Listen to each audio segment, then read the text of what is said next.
quoi ça sert de faire la fête ? Est-ce qu'on peut trop faire la fête ? Ou au contraire, est-ce que l'on vit dans un monde où on ne la fait pas assez ? Et au juste, qu'est-ce que ça veut dire exactement faire la fête ?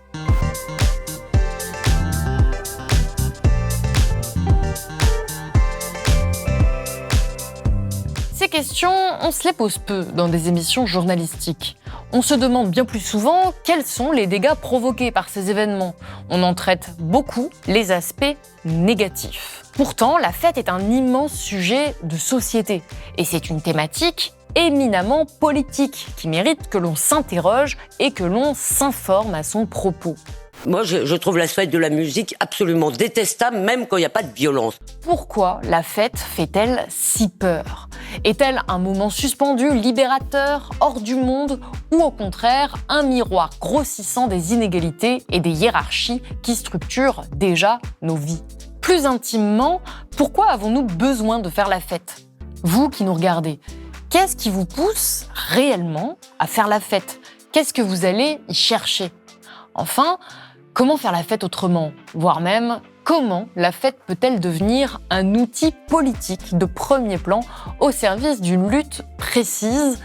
Pour répondre à toutes ces questions, j'accueille sur le plateau de Blast un spécialiste de ces espaces, l'écrivain et maître de conférences associé à l'Université Paris 1, Arnaud Delon.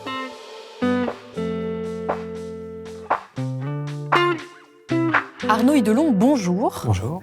Alors, vous êtes maître de conférences associé à l'Université Paris 1. Vous êtes auteur de plusieurs romans, Nuit d'Achille en 2019, Contre-jour en 2020 et Tolède en 2021.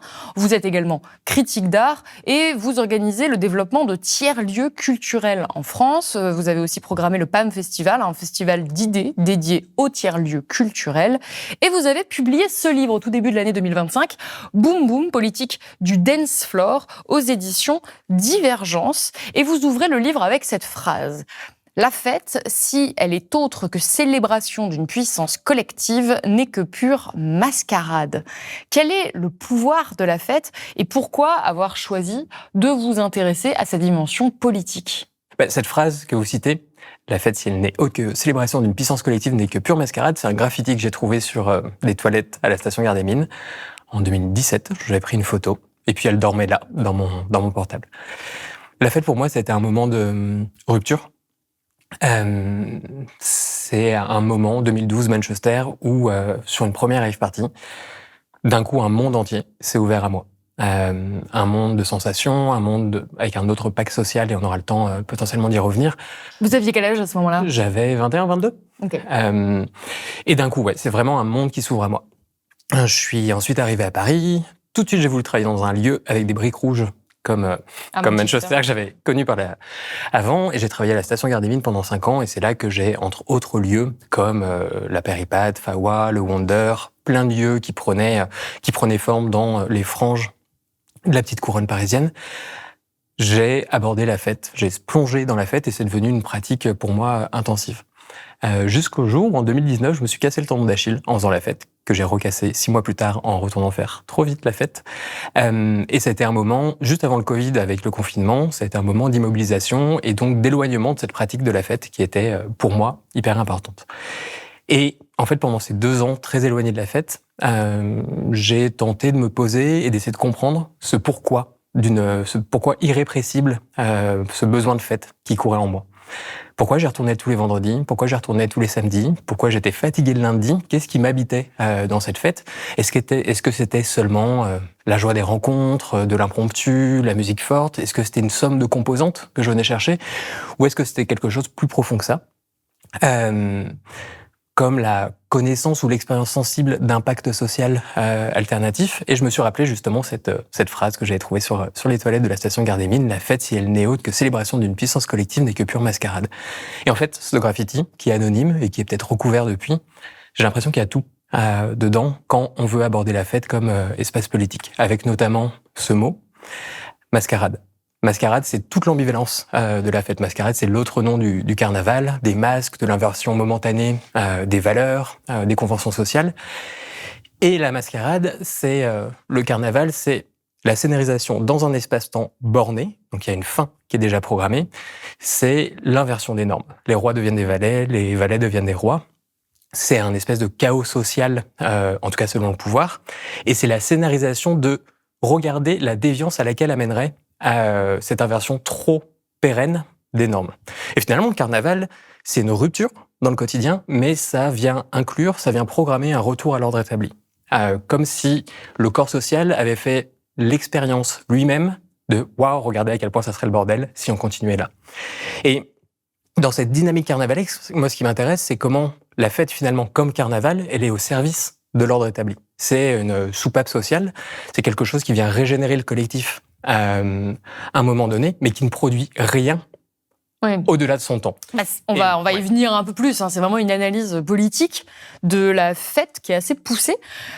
Avant qu'on aille un peu plus loin, j'aurais une première question qui est que vous m'expliquiez, vous, ce que la fête, ça a changé dans votre vie personnellement.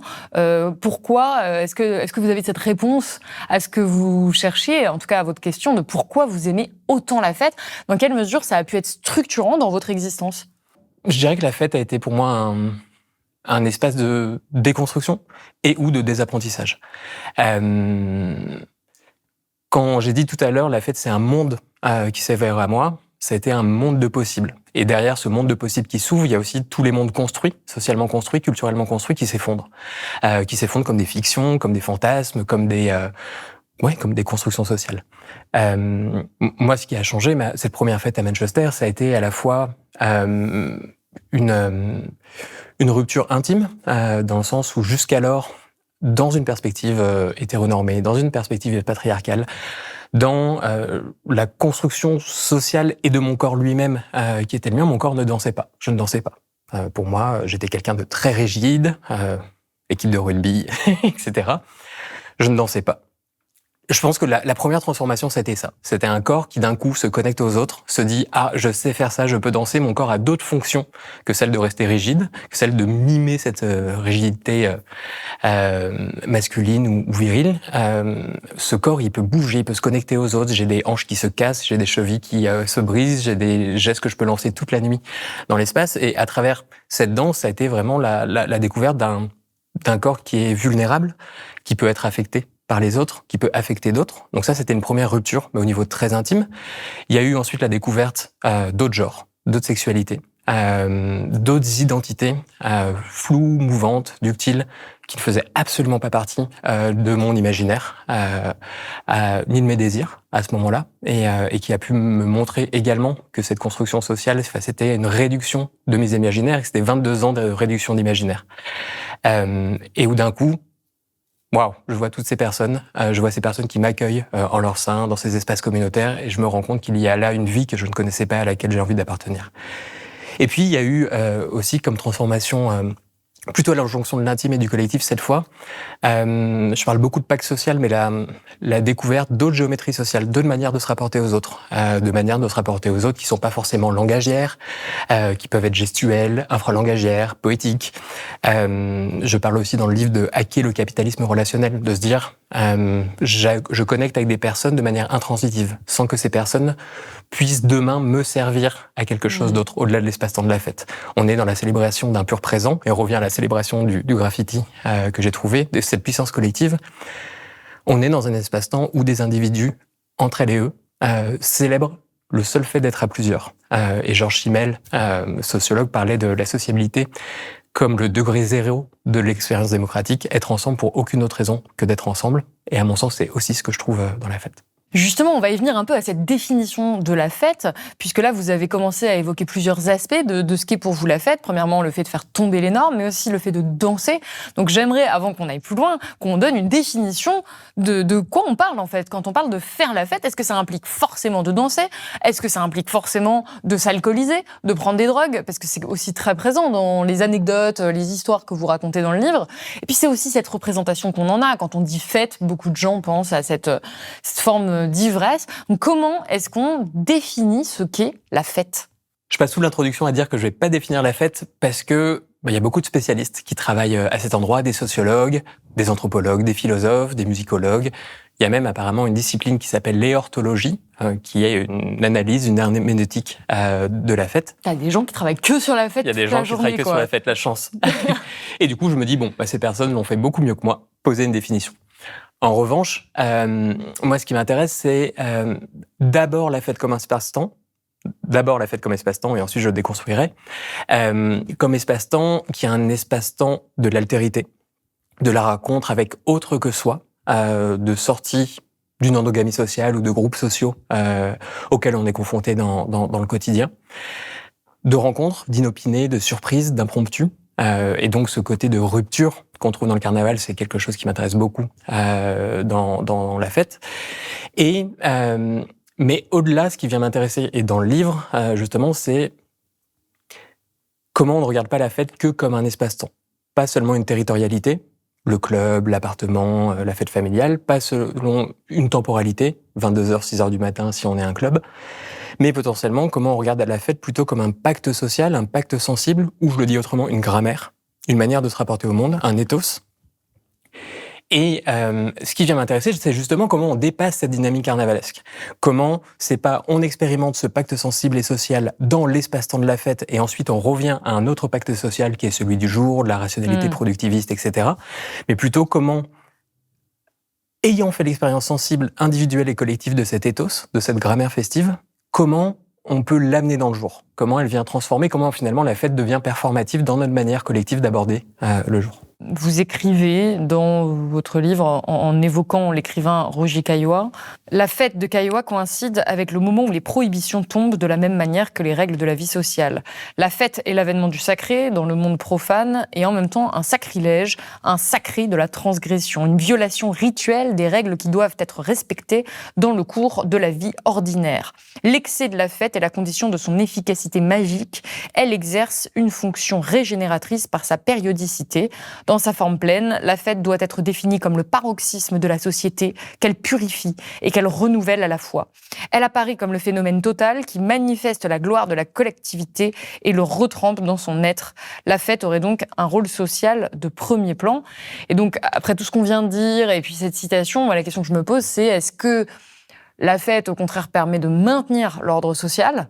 Puisque vous devez, vous adhérez à l'ordre social, vous allez travailler pour la plupart des gens, vous maintenez, vous ne vous rebellez pas dans cette société-là, et vous avez juste ce petit espace, vous l'avez dit, très circonscrit, espace-temps, où là, c'est bon, vous pouvez faire tomber plein de normes et faire un peu tout ce que vous voulez, mais toute la majorité de votre vie est quand même régie par un ordre capitaliste, voilà, qu'on a beaucoup décrit à Blas, ou est-ce qu'au contraire, c'est quand même une forme de lutte, une forme de résistance, et même une forme de rupture avec cet espace-là que de revendiquer justement le désir de profiter de l'instant présent de manière totalement inutile et totalement gratuite. Pour moi, c'est toute l'ambivalence de la fête. Et je dirais qu'il n'y a pas une réponse à votre question, mais qu'on est vraiment sur un curseur avec une multiplicité de possibilités. En tout cas, la citation que vous avez lue de Roger Caillois, comme beaucoup de sociologues, donne une fonction sociale à la fête, mais encore une fois, une fonction de soupape sociale. Comment le collectif vient se régénérer, faire l'expérience d'un paroxysme, mais encore une fois, pour revenir à l'ordre établi. Et en fait, Michael Bakhtin, qui est un grand théoricien du roman, qui écrivait sur Rabelais, parlait déjà de cette dynamique carnavalesque également. Et on peut le retrouver, par exemple, dans les années 80 à Manchester, où un des slogans de la classe ouvrière était « At least a good night out ».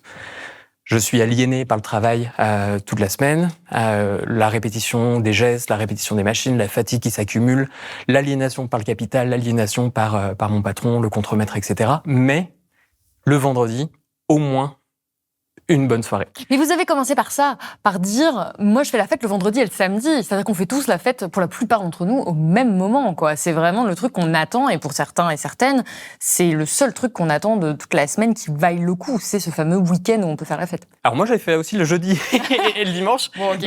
Non, il y a une vraie question derrière ça. C'est aujourd'hui dans l'ordre qui est le nôtre, il y a la question du travail.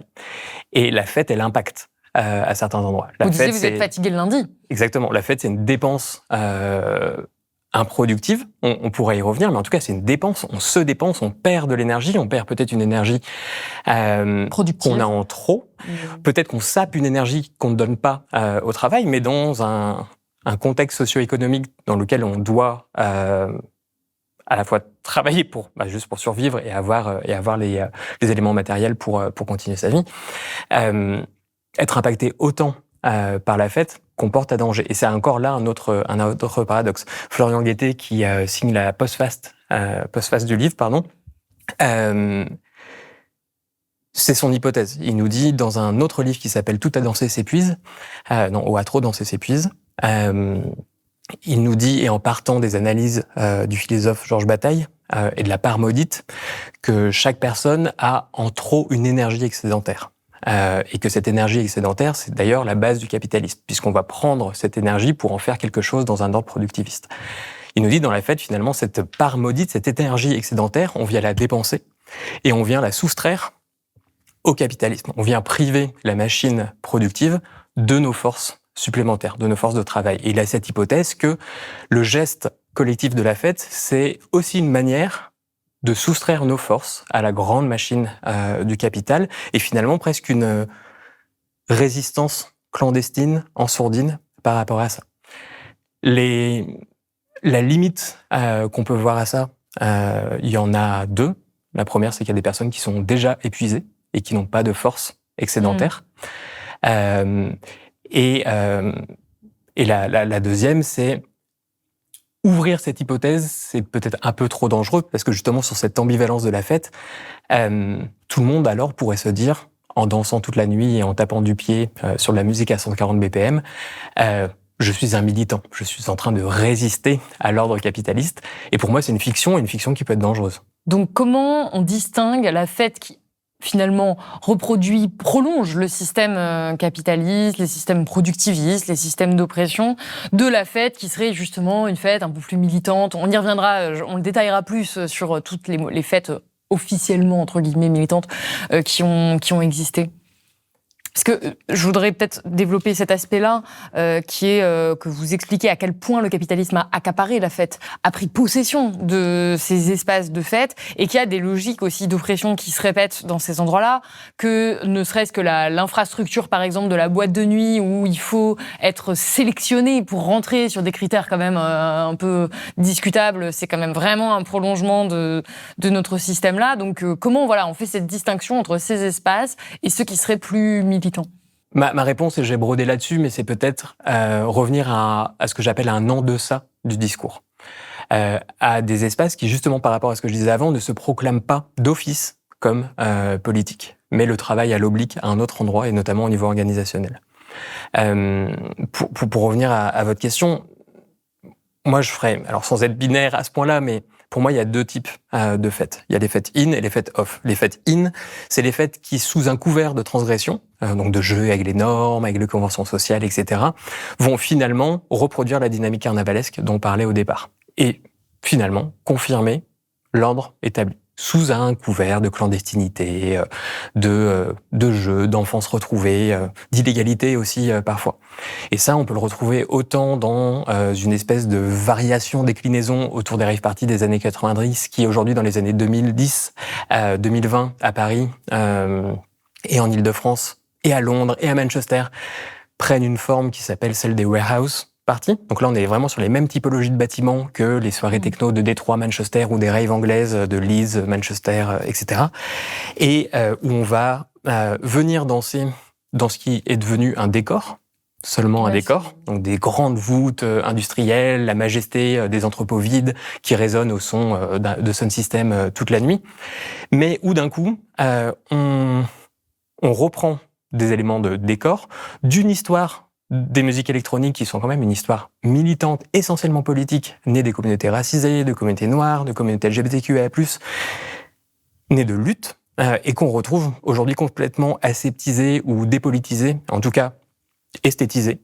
À ce moment-là, on vient nager dans des codes, dans des décors, dans des symboles, mais en payant 25 € l'entrée, en s'en remettant à une espèce d'infrastructure de service avec des agents de sécurité, avec un bar, avec l'ensemble des comportements qui finalement, sous un couvert de liberté, sont complètement dictés. Dans la fête, on se dépense de la même manière qu'on dépense. Et la finalité finalement de ces espaces, pour les personnes qui les organisent, c'est la consommation. Oui, faire de l'argent, quoi, oui, que cette fête soit rentable. Et c'est une grosse jauge, c'est beaucoup de personnes, des personnes qui vont avoir chaud, sur une amplitude horaire où elles vont pouvoir consommer, etc., etc. Ça, c'est les fêtes in. On pourrait parler du club également. Dans la fête, il y a la promesse d'un autre monde. Je disais en introduction, d'ailleurs, une des premières discothèques italiennes à Rimini s'appelait l'Altro Mondo. Donc, la promesse d'un monde où on peut être autre et on peut rencontrer d'autres personnes que son groupe social. Mais finalement, le club, c'est déjà dans le mot. C'est l'inverse du pub, l'espace populaire par excellence. Le club, c'est l'espace électif. C'est un espace électif et sélectif dans lequel on va pouvoir rentrer ou non en fonction de codes vestimentaires, de codes sociaux qui disent une appartenance ou non-appartenance à un groupe social. C'est hyper arbitraire quand on y pense. Absolument. On a tous, je pense, un peu intégré le fait que c'était normal de faire la queue et d'être potentiellement sélectionné ou pas, mais c'est vrai que c'est très discutable éthiquement quand même quand on y pense. Absolument, et d'avoir accès au Graal qui est cette fête. Enfin, oui. Et surtout, pour moi, personne blanche, cisgenre, pansexuelle, attendre 2 heures, en vrai, ça m'est pas arrivé beaucoup, justement, et attendre 2 heures, ok. Cette sélection à l'entrée, c'est une sélection qui met dehors certains groupes sociaux. Et qui vient... Parce que vous disiez, la fête, c'est l'endroit où on rencontre d'autres groupes sociaux. En réalité, il y a quand même une certaine endogamie sociale. Justement, dans ces clubs, oui, c'est vraiment le paradoxe. C'est derrière la matrice de l'autre monde et ce design du club comme un espace où on va pouvoir être totalement autre, finalement, pour moi, c'est la confirmation du même. Cette dimension élective et sélective, mais qu'on trouve dans des clubs du 16e arrondissement, mais comme au Berghain à Berlin, dit bien ça. On vient reproduire une endogamie. On vient reproduire la coprésence de groupes sociaux qui se choisissent et qui viennent mettre à la porte certaines autres. Et moi, ce qui m'intéresse, c'est plutôt les fêtes off. Mais dans ces fêtes off, à mon sens, c'est pas les fêtes qui se disent d'office « je suis une fête politique », qui n'en font pas, parce que le capitalisme est très bien fait et vient récupérer la moindre des critiques artistes, ça c'est Boltanski et Chapelleau qui en parlent très bien, viennent encaisser cette critique artiste pour en faire demain un argument marketing. Et aujourd'hui, on voit bien comment plein de fêtes peuvent se targuer d'être des safe space ou viennent utiliser le vocable queer comme un argument marketing, fête queer, comme si on avait labellisé cette fête-là. Et qui vient complètement réduire la question communautaire, la question politique qu'il y a derrière ça. Donc, après, c'est une manière peut-être de dire aux personnes concernées, vous êtes dans un endroit où vous serez ça l'est. Mais ça peut être aussi récupéré et devenir vraiment juste un argument marketing et surtout de se retrouver dans ces fêtes et de retrouver finalement des fêtes complètement in et absolument pas off. Et donc, du coup, moi, ce qui m'intéresse, c'est plutôt la question organisationnelle. Il y a un collectif qui s'appelle Au-delà du club, qui fait un gros travail d'observatoire sur la fête contemporaine et notamment lié aux enjeux de genre. Et elle travaille avec Consentis également sur la question des violences sexistes et sexuelles, et on pourra y revenir. Mais elles essayent d'apporter dans leur fanzine une question d'une conscience de la fête. Plutôt qu'une politique du dance floor, une conscience de la fête. Et moi, j'en appelle chacune de manière individuelle, mais également les organisateuristes, tous ces travailleuses de la nuit, à se dire comment on peut se doter d'outils pour comprendre quelle est l'infrastructure, justement, qu'il y a derrière ces fêtes. Quelle structure juridique ? Est-ce que c'est une association ? Est-ce que c'est une coopérative ? Est-ce que c'est une société commerciale ? Quelle organisation du travail, quelle organisation genrée du travail, quelle est la différence entre les salaires de la personne qui travaille en exploitation au bar et à la direction s'il y a une direction, les prises de décision, est-ce qu'elles sont collégiales ou pas, la question de l'autodétermination des danseuses entre elles également, est-ce qu'on reporte sa responsabilité individuelle à un service d'ordre polarisé ou est-ce qu'on prend en charge collectivement le fait que chaque personne se sente bien au sein de cette fête, est-ce que à la fois les artistes, comment sont construits les line-up, comment les artistes, le public et les équipes intègrent des questions de réduction des risques et de violences sexistes et sexuelles. Ça, c'est des choses qui me semblent être, comme je le disais, une politique à l'oblique. C'est pas forcément des fêtes qui se disent nous sommes des fêtes militantes ou nous sommes des fêtes politiques et nous avons un devoir de transformation de l'ordre établi, mais plutôt des organisations qui, dans la construction, la conception des fêtes, vont amener une volonté de repenser à la fois la question de la valeur, la question du travail, la question du pouvoir à l'intérieur des infrastructures. Là se pose pour moi la question de qui fait la fête. ce qu'on n'a pas encore abordé, mais il y a peut-être plein de gens qui nous regardent et qui se disent « mais moi, j'aime pas en fait aller en rave party ou en boîte » ou des personnes qui sont pas fêtardes. Et d'ailleurs, souvent, il y a cette question qu'on peut se faire quand on rencontre des nouvelles personnes. Est-ce que t'es un fêtard ou une fêtarde ou pas du tout ? Et j'ai l'impression que la population se divise dans des catégories différentes. Il y a des personnes qui, au contraire, sont comme vous, des habitués. Ils vont souvent, vont y trouver quelque chose de très important, voilà, dans leur vie. Et il y en a d'autres, au contraire, pas du tout, qui sont plutôt casaniers, casanières, qui vont aimer faire des petites soirées en petit comité, ou pas se coucher tard, ou pas, surtout pas boire ou prendre de la drogue. Je dis pas qu'on peut pas faire la fête sans ça, mais c'est juste que traditionnellement, c'est quand même beaucoup ce qu'on a pu voir et ce qu'on y associe. Qui sont les gens qui aiment faire la fête ?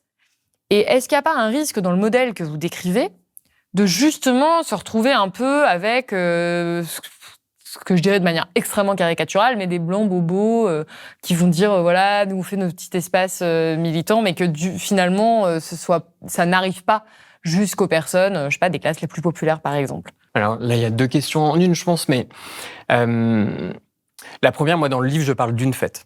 Une fête est bien particulière, une fête qui est urbaine, une fête qui est occidentale, une fête qui prend lieu plutôt dans des squats, des friches, des tiers-lieux, dans des espaces interstitiels, et une fête qui est plutôt baignée de sons électro, techno. Et si je voulais préciser, presque entre 120 et 160 BPM. Ça montre bien comment je resserre un petit peu le spectre. Et aussi une fête que je décris, parce que tout ce livre est écrit de manière située à partir d'une expérience vécue, qui est conditionnée par les privilèges qui sont les miens, et notamment d'une personne blanche, et notamment d'une personne homme. Et donc ces mêmes fêtes auraient pu être vécues de manière complètement différente par plein d'autres personnes que moi. En revanche, moi, ce qui vient m'intéresser, c'est pas tant les territorialités et les temporalités, mais plutôt que la grammaire sociale qui s'invente dans la fête. Et dès lors qu'on a dit ça, le spectre de la fête se réouvre. Il y a des fêtes en appartement, on peut faire la fête à 2, on peut faire la fête dans un parc, on peut faire la fête avec sa famille. On peut faire la des fête amis. à 2. Dire ça, c'est une fête, je sais pas, on danse toute la nuit. Est-ce que c'est déjà une fête ? Absolument. Et même, on n'est pas obligé de danser, et peut-être juste des rires, juste la manière de regarder le réel à l'envers, de s'amuser, de donner du jeu au sens de la marge, aux conventions sociales, d'expérimenter d'autres modes de relationner. Pour moi, c'est aussi la fête. Et du coup, là, on a tout un spectre qui s'ouvre dans la pratique de la fête, dès lors qu'on la considère non pas comme un espace-temps, mais comme une grammaire ou un ethos. Alors, pour revenir à cette question, oui, dans ces fêtes que je décris et que je circonscris, on peut trouver une certaine endogamie sociale. Pas sur le régime du club excluant, incluant, mais parce que c'est aussi, il faut avoir la formation, c'est des questions de code, d'initiés, de symboles, ça inclut, exclut symboliquement également. Et puis après, on pourra venir travailler ensemble la question des safe space vs break space. Et il y a aussi un enjeu qui me paraît important aujourd'hui. Il y a quelques mois, il y a un article sur Libération qui est sorti, qui s'appelait « Paris, la fête haute », qui montrait que Paris avait, ces dernières années, s'était repositionné sur le jeu des grandes métropoles nocturnes, noctambules, comme Amsterdam, Berlin, Londres, Ibiza, bref. Et oui, la fête, aujourd'hui, elle est en bonne santé à Paris. En fait, non. On pourrait dire ça. Il y a pas mal de lieux qui ouvrent, le Miao Miao, Essin. Il y a aussi beaucoup de lieux qui ferment. Rien qu'aujourd'hui, Fawa, qui est un lieu sous le périphérique, va très mal financièrement.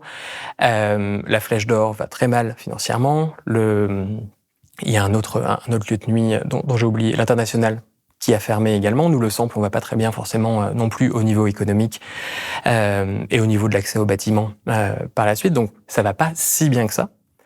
Mais surtout, ça occulte que s'il y a un renouveau de la fête à Paris, en fait, c'est pas un renouveau à Paris intramuros. C'est plutôt un renouveau de la fête dans la petite couronne parisienne, en grande couronne également, à Pantin, Astin, Villetaneuse, au Bourget, à Bagnolet, à Montreuil, et dans beaucoup de centralités populaires. Et moi, ce que j'y lis, c'est que autant il y a des fêtes, des espaces-temps festifs qui sont construits par des personnes, et là je pense par exemple à Alexia Fialesco, Fleet Blédard, ou les Fauvettes, et ce lieu incroyable qui va ouvrir en octobre, le Fauvette City Club, qui est un lieu de fête et qui sera construit par et pour les habitants et habitantes de Seine-Saint-Denis. À côté de ça, on a beaucoup d'espaces, et notamment ces warehouse, qui vont ouvrir un interstice un soir, un interstice festif, où vont déferler tout un tas de jeunes Parisiens, comme vous avez la Chesmo, Bobo et ou Créatif, CSP+, à fort pouvoir d'achat, capital culturel, capital social, et qui vont venir faire la fête une nuit durant en Uber, en ayant touché de Ventaneuse ou de Stein, que le sol de l'entrepôt, pour ensuite repartir en Uber. Et moi, j'appelle ça une gentrification par le dance floor.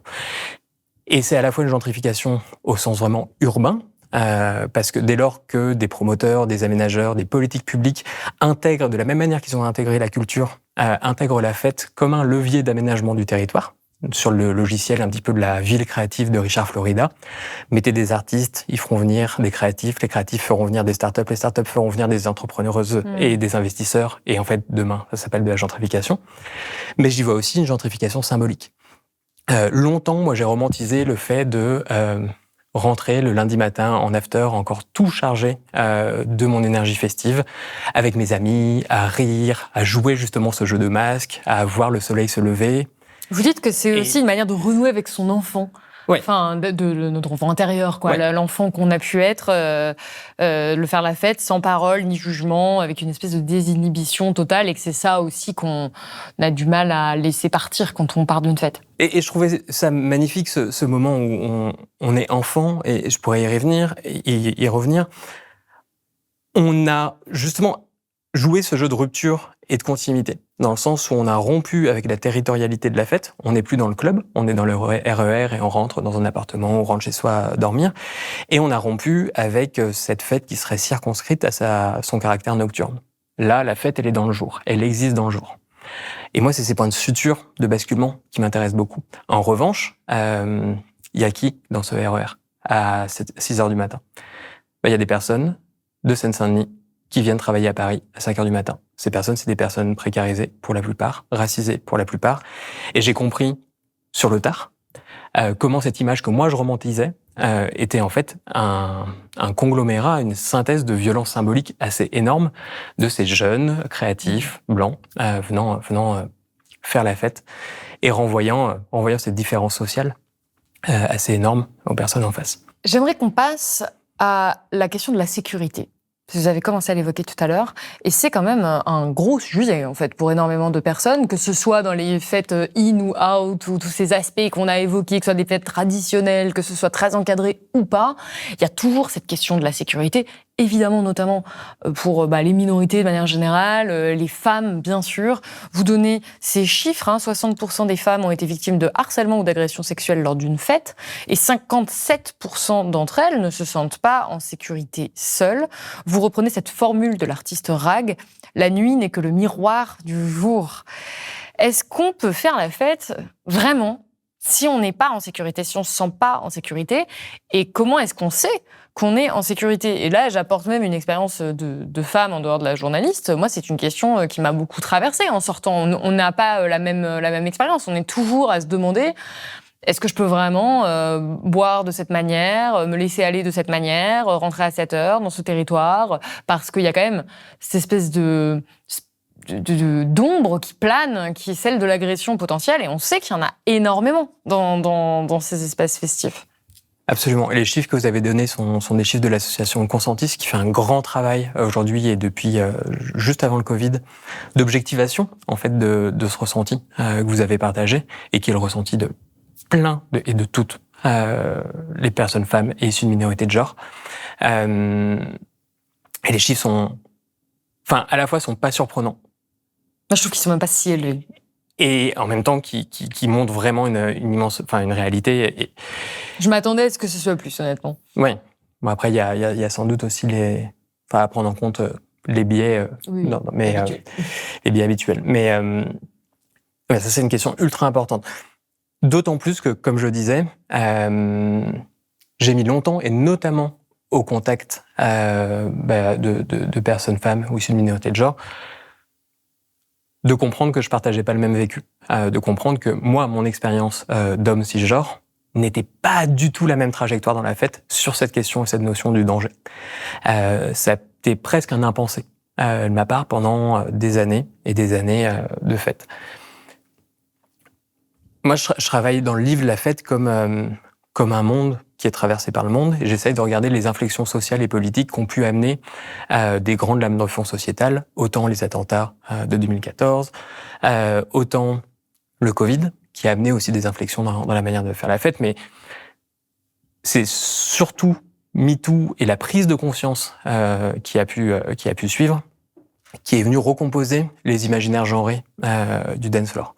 Encore une fois, dans les fêtes que j'évoque, et encore une fois, je suis pas universaliste et je viens pas traiter les fêtes que je ne connais pas, mais ça a été très important de voir ces chiffres, de voir le MeToo de la musique également, de voir le cycle Danser demain de Technopole qui a adressé frontalement ces questions, de voir la libération de la parole de tout un tas de femmes artistes qui, au-delà de la question de la parité, parlaient de leur travail, le travail de la nuit comme un espace de danger continuel et de la parole du public.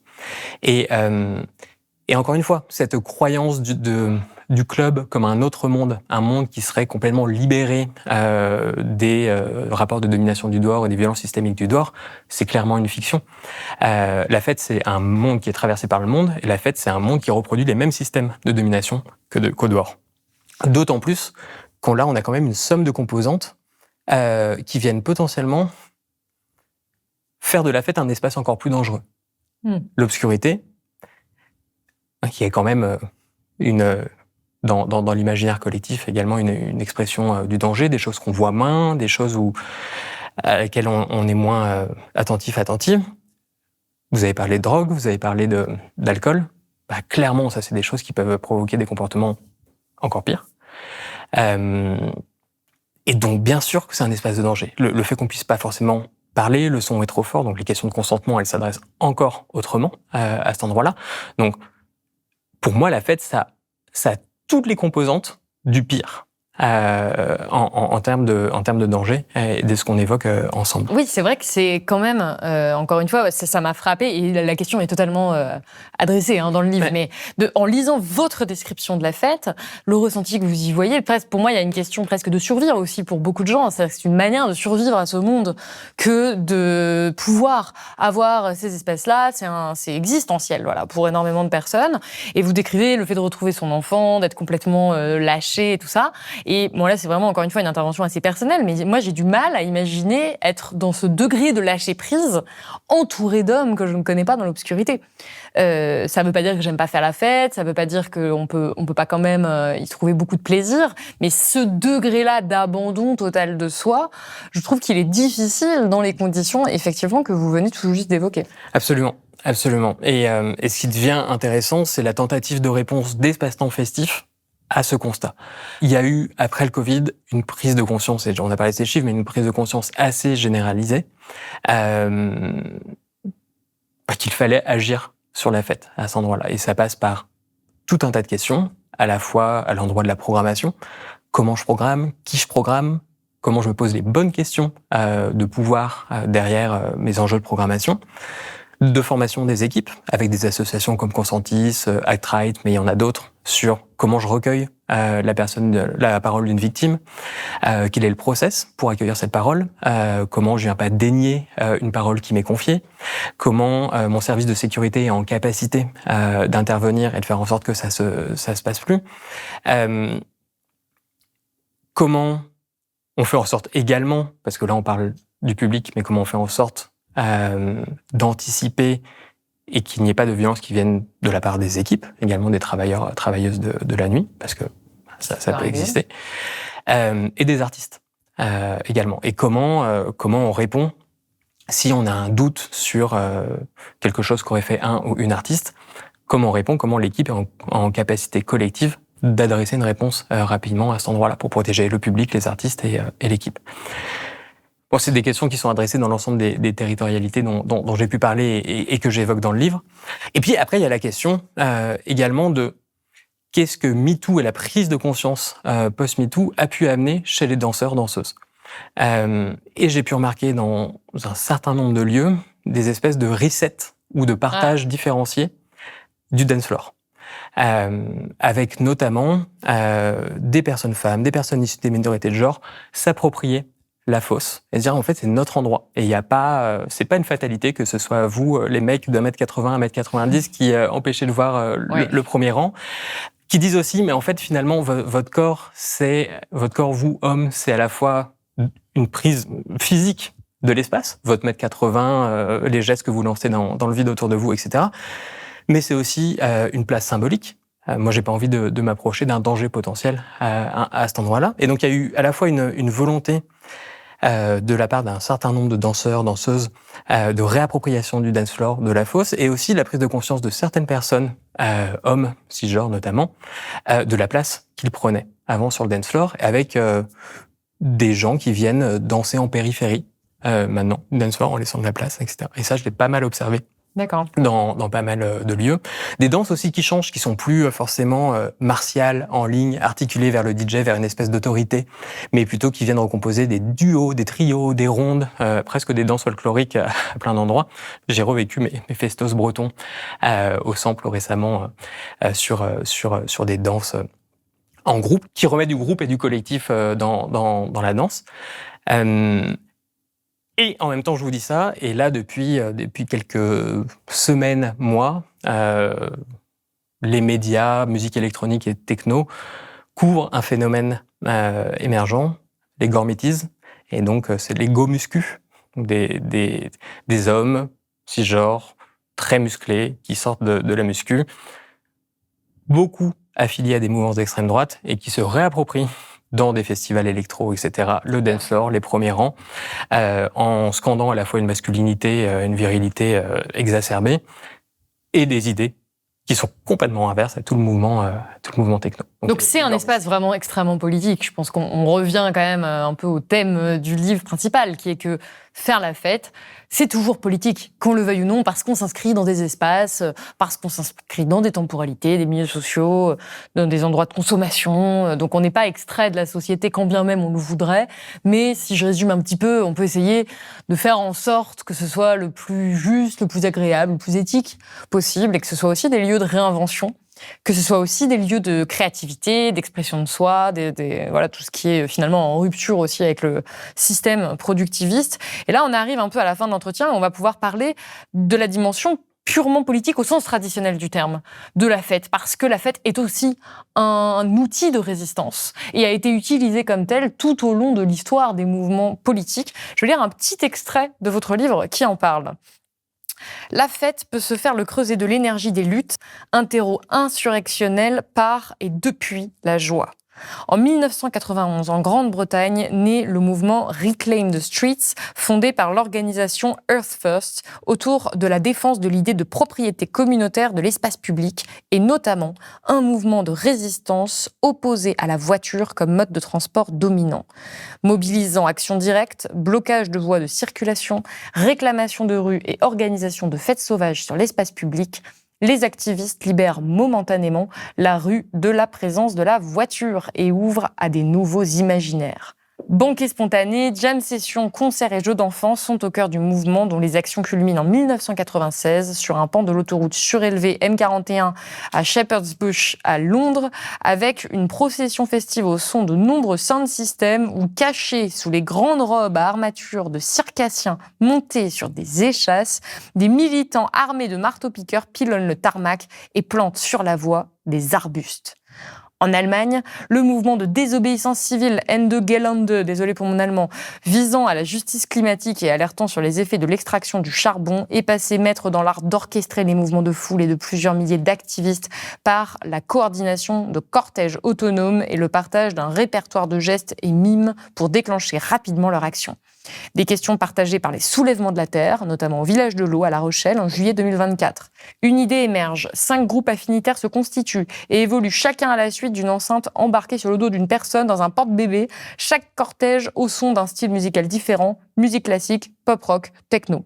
Malheureusement, le camion transportant enceintes et porte-bébés est saisi par un dispositif policier, par ailleurs surpris de sa récolte. Un exemple parmi d'autres du rôle central de la musique pour faire se mouvoir des foules importantes et coordonner une action dans la joie collective.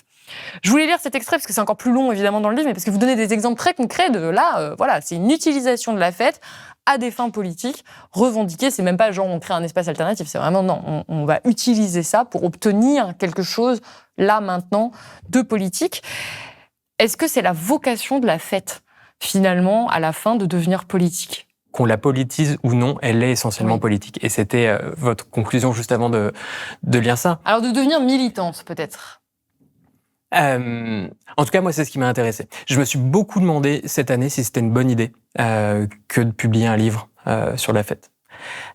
C'est des questions qu'ont dû se poser le Palais de Tokyo avec Joie Collective, la Philharmonie avec Disco, la ville de Lille avec Lille 3000.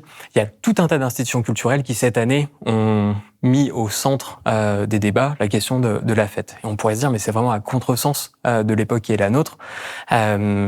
Justement. Où on a franchement assez peu de motifs d'espoir et les fatalismes ambiants font de plus en plus, peuvent confiner à l'inaction. Et pourtant, pour moi, la fête est un motif d'espoir. Et c'est une manière de rester en vie ? C'est clairement une manière de rester en vie. Moi, il y a 3 choses qui m'ont donné envie de faire ce livre. La première, c'est voir comment la fête, pour nombre de communautés minorisées, c'est des espaces refuges, des espaces cabanes, des espaces où on invente d'autres potentialités d'être et on essaie de réduire les violences systémiques dont on a pu parler. La deuxième, c'est de voir, et je pourrais zoomer dessus, la proximité de la fête avec les luttes contemporaines, dont on a pu voir quelques exemples. Et la troisième, c'est voir la force avec laquelle le pouvoir criminalise la fête. On a eu un dépôt, là, au début de l'année, un dépôt d'un projet de loi porté par des députés Horizon et Ensemble de criminalisation de la rave party sur, grosso modo, les mêmes arguments qu'en 2003 avec l'amendement Mariani, qui venait criminaliser les fêtes, qui elle-même avait été criminalisée sous Thatcher et qui arrivait en France, et qui interdisait quand même le regroupement à plus de 12 personnes autour de la musique de type répétitif. Donc ça vise bien une certaine fête. Mais c'est bon, tout bien que ça fait peur. Et oui, et pour moi, cette criminalisation, mais constante, sur le même argumentaire de la fête, ça montre bien qu'il y a une projection par le pouvoir d'un pouvoir de dissidence, d'un potentiel de dissidence de ces espaces festifs. Moi, j'aimerais juste rajouter un exemple qui est celui de ce qui s'est passé pendant le Covid, où il y a eu cette rave party en Bretagne. Et alors qu'il y avait des mesures sanitaires, et effectivement, ça pose des questions à ce moment-là, des questions sanitaires. Il n'y a pas de vaccin, tout le monde est confiné, c'est très complexe de gérer cette crise sanitaire. Moi, ce qui m'avait marqué en tant que journaliste, c'était le focus médiatique et politique qui a été extrêmement long et extrêmement intense. C'est-à-dire qu'on n'en a pas juste un peu parlé, c'est devenu un sujet national. Le ministre de l'Intérieur s'est exprimé dessus, a dit que c'était, je sais plus, des voyous, quelque chose comme ça. Enfin, ça a pris des proportions absolument stratosphériques pour une rave party. Alors, certes, encore une fois, on pouvait tout à fait en discuter, mais il y avait ça a crispé l'espace politique et médiatique de manière totalement disproportionnée. Oui, absolument. Il y a à la fois le traitement politique et le traitement médiatique, ça on pourra en parler. Pour préparer une conférence il y a 10 ans pour l'expo électro à la Philharmonie, j'ai eu accès aux archives de l'INA pour regarder un petit peu comment se sédimentait le traitement médiatique des rave parties et des free parties. On est toujours sur les mêmes éléments de langage, les mêmes angles, les mêmes personnes qu'on choisit pour répondre aux interviews, etc. Et c'est quoi globalement l'argumentaire ? Grosso modo, on prend les 2-3 personnes les plus déchirées, on fait l'entretien le plus près du son avec un micro qui capte plus le son à côté que la personne qui parle et on essaye de montrer cette personne et donc cette personne comme représentante d'un mouvement collectif, comme la plus décérébrée possible, sans horizon, qui vient faire boum boum toute la nuit. Et c'est aussi pour ça que j'ai appelé mon livre Boum Boum, parce que c'est un horizon négatif qu'on projette sur la fête, et qu'on retrouve aujourd'hui dans d'autres productions culturelles et médiatiques, comme Arte, qui a fait un documentaire il y a pas longtemps, Génération Crise, se perdre jusque dans l'excès. Donc une génération complètement fataliste qui, ne trouvant plus à venir performer sur l'ordre établi et sur le monde, n'aurait que d'autres choses à faire que de mettre sa tête dans des caissons toute la nuit pour s'oublier totalement. Il y en a qui font ça. Oui, il y en a, mais il y en a qui font autre chose. Et justement, c'est ce qui nous amène à la question des luttes. Vous finissez Résister avec cette citation d'Emma Goldman. On me cite dans mon propre entretien, très bien. Et voilà, une révolution sur laquelle je ne peux pas danser n'est pas ma révolution. Et c'est toute la 4e et dernière partie du livre, c'est de venir investiguer un petit peu ce qui se passe aujourd'hui, quels sont les endroits de perméabilité et de dialogue ultra féconds entre la fête, ou en tout cas l'énergie festive, et les luttes contemporaines. Et la fête, on le voit à travers cette galerie d'exemples et encore d'autres, elle vient prendre 3 tonalités, enfin 3 significations. La première, c'est la fête comme pendant corporel du corps lutte. Dans la lutte, typiquement les soulèvements de la terre, le corps c'est un outil, le corps c'est une arme, le corps c'est un corps qui va être violenté, un corps qui va être pris pour cible par les forces de l'ordre. Et la fête, c'est une manière de redonner une autre fonction au corps, de permettre au corps d'exulter, au corps de se réparer. Les soulèvements de la terre et Extinction Rebellion ont même créé une cellule qui s'appelle la culture régénératrice. Comment on peut aussi collectivement prendre soin, penser nos corps. À cet endroit-là, et la fête, mais comme la danse, les chants, les massages, des balades, c'est aussi une manière de réparer ce corps individuel et réparer ce corps collectif. Ça m'amène à un deuxième point. Et d'ailleurs, il y a eu ce week-end Turbo Teuf à côté de l'A69, avec une volonté sur un terrain privé autour d'un monument de venir faire la fête entre militants contre l'A69, se regrouper, de retrouver de la force, de retrouver de la joie et potentiellement de penser la suite. La deuxième fonction, c'est celle de réenchanter nos luttes. Là, je fais écho au livre qui a été publié et édité, en tout cas, traduit aux éditions du commun de Luc Montgomery et Clara Bergman, Joie militante, construire des luttes enfin en prise avec notre monde, et se dire que dans les luttes, on s'épuise on peut très vite se scléroser dans une pureté militante, dans un burn-out militant, et également dans le fatalisme, de se dire mais en fait, on n'y arrive pas. Nos victoires sont si minces et la répression est si grande. Comment on fait et comment on tient la longueur dans les luttes? Comment on s'épuise pas? Comment on se coupe pas de la joie? Et comment on retrouve de la joie en plus de retrouver du sens dans nos luttes? Et la fête, encore une fois, au milieu de plein d'autres choses, l'énergie festive, ça permet de réenchanter ces luttes, de refaire collectif et de tenir sur la durée. Et la troisième, et c'est quelque chose qui est beaucoup incarné par Mathilde Caillard, MC Danse pour le climat. On l'avait pas encore évoqué, je voulais qu'on l'évoque, c'est parfait. C'est plutôt ce potentiel, il faudrait vraiment que je trouve un autre mot à un moment, mais ce potentiel de contamination. Sachant que juste on rappelle, Mathilde Caillard, c'est cette militante qui pendant la lutte contre la réforme des retraites va danser en fait tout simplement dans des manifestations et va être filmée, ça va buzzer sur les réseaux sociaux et ça va provoquer là encore un débat de société sur est-ce qu'il faut danser ou pas, ce qui montre bien encore une fois cette espèce de pouvoir de disruption aussi que peut avoir la danse, le fait c'est l'incarnation de elle fait la fête en fait pendant cette manifestation et ça va occasionner plein de discussions sur est-ce que c'était la bonne chose à faire ou pas, est-ce que c'est pas juste une jeune qui s'est perdue, parce qu'il y a eu beaucoup aussi ces commentaires-là sur des chaînes, notamment d'extrême droite. Donc ça montre bien là ce rôle directement militant. Donc moi j'utilise la danse pour lutter. C'est un acte de résistance, d'entrer dans la lutte par la joie. Et pour dire que déjà ça c'est un espace qu'ils ne nous prendront pas, qu'on va continuer à lutter, qu'on va résister, qu'on va être heureux. Je suis une femme qui danse dans la rue, donc je prends l'espace public avec mon corps, j'utilise mon corps comme moyen pour lutter et comme outil de revendication politique. Donc il y a aussi des critiques sexistes, soit infantilisation, t'es ridicule, c'est nul, soit sursexualisation. C'est aussi un moyen d'essayer de m'extraire un peu du regard masculin et pour utiliser ça comme outil de revendication. Et aussi c'est des personnes qui ne connaissent pas l'histoire des mouvements sociaux parce que la danse et les chants ont toujours fait partie de la lutte. Justement, en interviewant Mathilde, elle me disait ça. Elle me disait, d'un côté, il y a eu ce traitement médiatique et il y a eu ce backlash également, donc qui vient de l'extrême droite, mais qui vient aussi des propres rangs de la gauche.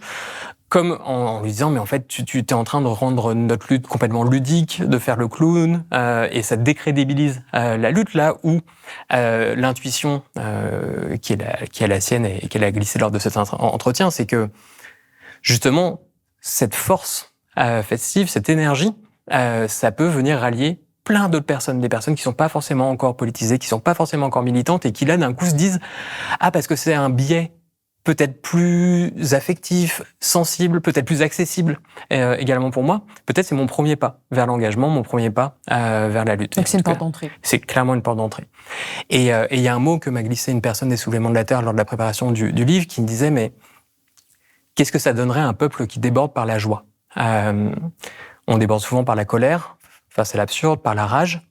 Mais je pense qu'il y a dans la criminalisation de la fête aujourd'hui, par le pouvoir dominant, Et cet imaginaire, on le retrouve autant dans la presse que au ministère de l'Intérieur, mais également chez les fêtards-fêtardes, cette idée du débordement. Cette idée que ce qui s'invente dans cet espace-temps festif, un jour va pouvoir déborder en dehors de cet espace-temps festif. Et moi, je finis le livre avec cette interrogation qui m'a été glissée par cette personne. Qu'est-ce que ça donnerait, un peuple qui déborde par la joie ? On va terminer sur ces mots. Merci beaucoup Arnaud Hidelon d'avoir été avec nous sur le plateau de Blast. Je rappelle que votre livre Boom Boom Politique du Dance Floor est disponible aux éditions Divergence. C'est la fin de cette émission. Merci beaucoup de l'avoir regardée. Si ça vous a plu, n'hésitez pas à la partager pour lui donner de la visibilité et à mettre un petit commentaire pour nous dire comment vous aimez faire la fête. Vous pouvez aussi retrouver cette émission sous forme de podcast sur toutes les plateformes de streaming, comme d'habitude. Enfin, je vous rappelle que nous sommes toujours un média indépendant. Nous vivons grâce à vous qui nous regardez. Donc si vous le pouvez, faites un don ou abonnez-vous sur blast-info.fr. Et moi, je vous souhaite un bel été et je vous dis à très bientôt.